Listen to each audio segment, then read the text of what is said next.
Beijing, malam 3 Juni 1989. Di jantung ibu kota Tiongkok, ribuan mahasiswa berdiri di bawah langit gelap, menatap ke arah jalan raya utama yang bergetar. Bukan karena gempa, bukan karena badai, tetapi karena suara rantai baja. Tank-tank mulai bergerak menuju lapangan Tiananmen. Dan dalam beberapa jam, dunia akan menyaksikan salah satu tragedi politik paling kontroversial abad ke-20. Untuk memahami malam itu, kita harus kembali ke Tiongkok tahun 1980-an. Setelah era Mao Zedong berakhir, pemimpin tertinggi de facto Tiongkok, Deng Xiaoping, membuka reformasi ekonomi besar-besaran. Pasar mulai dibuka, investasi asing masuk, kota-kota tumbuh cepat. Namun pertumbuhan itu membawa masalah baru, inflasi tinggi, kesenjangan sosial, korupsi pejabat, dan kemarahan generasi muda terdidik yang merasa negara berubah terlalu cepat tanpa reformasi politik. Mahasiswa mulai bertanya, jika ekonomi boleh dibuka, mengapa suara rakyat tetap dibungkam? 15 April 1989. Mantan Sekretaris Jenderal Partai Komunis, Hu Yaobang, wafat karena serangan jantung.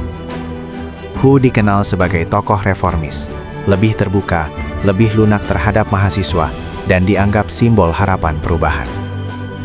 Kematian Hu menjadi pemicu. Ribuan mahasiswa berkumpul di lapangan Tiananmen untuk berkabung. Namun duka itu berubah menjadi gerakan politik. Mereka datang membawa karangan bunga, dan pulang membawa tuntutan. Mahasiswa menuntut kebebasan pers, transparansi pemerintah, pemberantasan korupsi, kebebasan berbicara, dialog resmi dengan pemerintah. Awalnya, pemerintah menganggap ini hanya demonstrasi kecil. Mereka salah.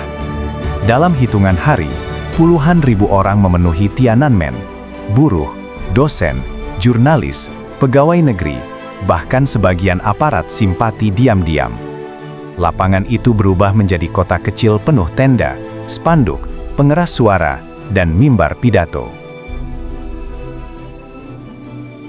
Di dalam elit Partai Komunis sendiri, terjadi perang pendapat. Zhao Ziyang, sekretaris jenderal saat itu, ingin berdialog. Ia percaya kompromi masih mungkin.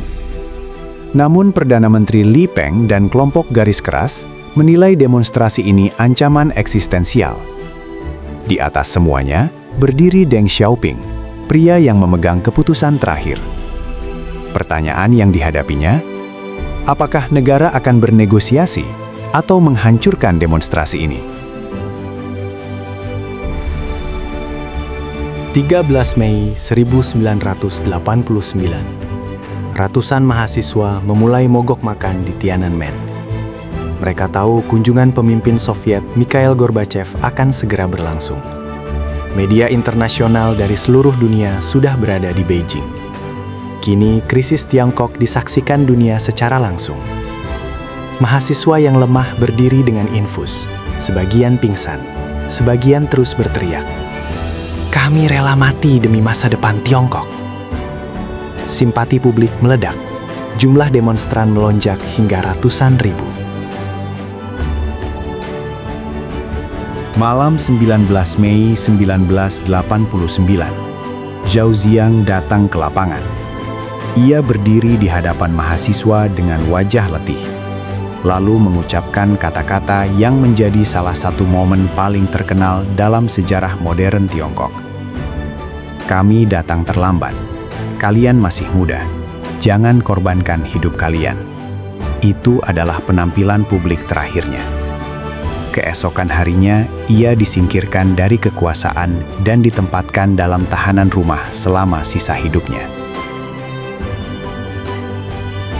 20 Mei 1989, pemerintah mendeklarasikan martial law di Beijing. Puluhan ribu tentara PLA diperintahkan masuk kota.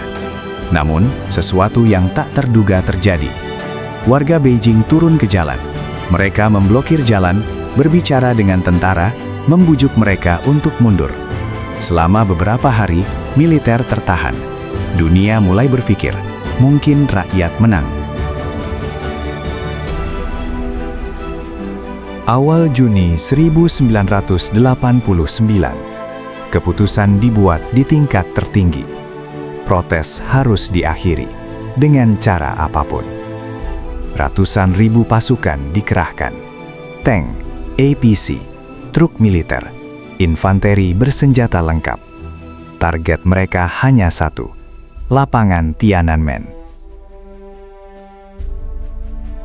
Menjelang malam, suara tembakan mulai terdengar di berbagai jalan menuju pusat kota. Warga sipil dan demonstran mencoba membangun barikade bus, sepeda, dan troli. Namun konvoi militer terus maju. Asap memenuhi jalan. Lampu kota memantul di baja kendaraan tempur. Sirene meraung. Beijing berubah menjadi kota perang. Menjelang dini hari 4 Juni, pasukan mencapai Tiananmen. Di tengah kebingungan, negosiasi terakhir dilakukan dengan sebagian pemimpin mahasiswa. Sebagian demonstran memilih mundur, sebagian bertahan. Dalam jam-jam berikutnya, lapangan dikosongkan oleh militer. Sementara bentrokan dan penembakan terjadi luas di area sekitar jalur menuju lapangan dan berbagai titik pusat kota. Jumlah korban hingga hari ini tetap diperdebatkan. Perkiraan independen berkisar dari ratusan hingga kemungkinan lebih tinggi. Pemerintah Tiongkok tidak pernah memberikan angka final yang diterima luas secara internasional. 5 Juni 1989. Sehari setelah operasi militer. Seorang pria tak dikenal berdiri sendirian di depan barisan tank di Chang'an Avenue. Ia membawa 2 tas belanja. Tidak bersenjata, tidak memakai seragam. Tank berhenti. Saat tank mencoba menghindar, pria itu bergeser menutup jalan lagi. Momen itu terekam kamera dan menjadi salah satu gambar paling ikonik dalam sejarah umat manusia. Identitasnya hingga kini tidak diketahui pasti. Dunia mengenalnya hanya dengan satu nama, Tankman. Kecaman datang dari seluruh dunia. Amerika Serikat dan sejumlah negara barat menjatuhkan sanksi diplomatik dan pembatasan tertentu. Uni Eropa mengecam keras tindakan Beijing.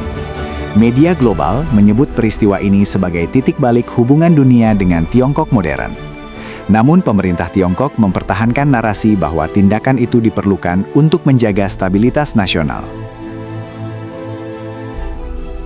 Setelah peristiwa itu, ribuan orang ditangkap. Banyak aktivis dipenjara atau melarikan diri ke luar negeri. Media dibersihkan. Diskusi tentang Tiananmen disensor ketat di Tiongkok. Generasi muda di Tiongkok daratan tumbuh tanpa banyak mengetahui detail kejadian ini. Sebuah tragedi besar, perlahan dihapus dari ingatan resmi negara. Tiananmen mengubah Tiongkok selamanya. Setelah 1989, reformasi politik dibekukan. Kontrol negara diperketat. Namun reformasi ekonomi justru dipercepat. Pesan tak tertulis dari negara menjadi jelas. Kemakmuran ekonomi akan diberikan, tetapi kekuasaan politik tidak akan dibagi. Hingga hari ini, lapangan Tiananmen tetap berdiri.